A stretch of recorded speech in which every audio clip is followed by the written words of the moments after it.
পাশের ফ্ল্যাটে এত সুন্দর গাছের বাগান দেখে আমার হচ্ছে এত এখন গাছের প্রতি লোভ হচ্ছে যে আমার বারান্দাটাও যদি এত সুন্দর হতো। আসসালামু আলাইকুম, সবাই কেমন আছেন? আশা করছি খুব ভালো আছেন। আমরাও আলহামদুলিল্লাহ ভালো আছি। তো সকালবেলা নাস্তা করে একদমই তাড়াহুড়া করে রান্না করতে চলে আসছি। আজকে অনেক সকাল সকাল একটু রান্না শেষ করে ফেলবো, কারণ ফায়াজ বাবুকে নিয়ে সারাদিন থাকতে হবে আজকে। আসলে প্রতিদিনই তো থাকি ওকে নিয়ে, কিন্তু আসলে একটু লেট করে রান্না করলে হয় কি ফায়াজ বাবুকে টাইম দিতে পারি না। ও হচ্ছে কার্টুন দেখে বা কিছু একটা, তার জন্যই ভাবলাম যে আজকে একদম সকালবেলা টুপটাপ সুন্দর রান্না করে ফেলবো। তো দেখেন আমি হচ্ছে রান্না করতেছি আর চা খাচ্ছি। আমার আসলে প্রতিনিয়তই এমন হয়, রান্না করতে হয়, চা খেতে হয়, কারণ যেহেতু আমার হেল্পিং হ্যান্ড থাকা মধ্যে দিয়ে আমি সব কাজ করে ফেলি, তো ওই টাইমটাই আমার এই যে এইরকম হয়। দেখেন রান্না চুলায় আর আমি হচ্ছে চা খাচ্ছি। তো আমার এখন একটু রান্না করতে সমস্যাই হচ্ছে, ভিডিও করতে, সব কিছু করতে। তো আমি হচ্ছে আজকে একদম চটপটাপট আমার জন্য একটু মুরগি রান্না করে নিব, কারণ আজকে হচ্ছে বাসায় সবজি একদমই ছিল না, আর মাছ ভুনা টোনা এই কয়েকদিন খাওয়া হয়েছে।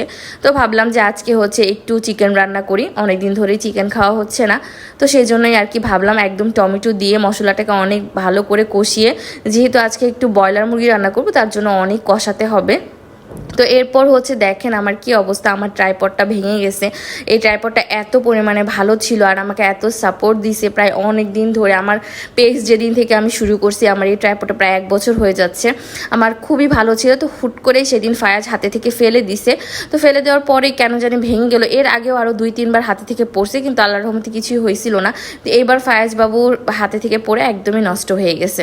তো যাই হোক, মশলাটা কষা হয়ে গেছে। তো আমি হচ্ছে এর মধ্যে চিকেন দিয়ে দিলাম। চিকেন দিয়ে এটাকে অনেকক্ষণ একদম ভাজা ভাজা করে ফেলবো। আমি অনেক সময় চিকেনটাকে ভেজেও রান্না করি, কিন্তু আজকে রান্নার সময় আমার খুব কষ্ট হচ্ছিল, কারণ ফায়াজ বাবু কুলে, তার মধ্যে আবার হচ্ছে আমার ট্রাইপড নাই। তো যার কারণে হচ্ছে আমার আজকে রান্না করতে বা ভিডিও করতে অনেক বেশি কষ্ট হচ্ছিল।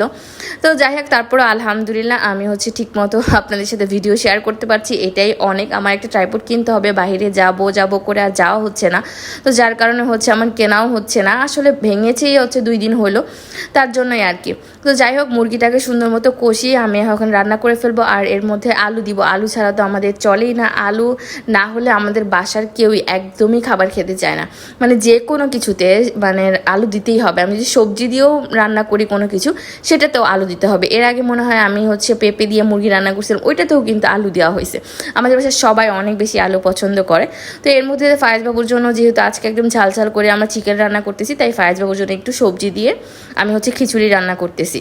এই তো রান্নাবান্না শেষ, ফায়াজ বাবুকে খাইয়ে ঘুম পাড়িয়ে দিছি। দেন হচ্ছে আমি এই তো একদমই মাখা মাখা করে, আমার খেতে ইচ্ছা করতেছিল, কোনো ঝোল না, একদম মাখা মাখা যেটা সেরকম করে। আর হচ্ছে সাথে ভেন্ডি ভাজি করে নিয়েছি, শুটকির ভর্তা ছিল।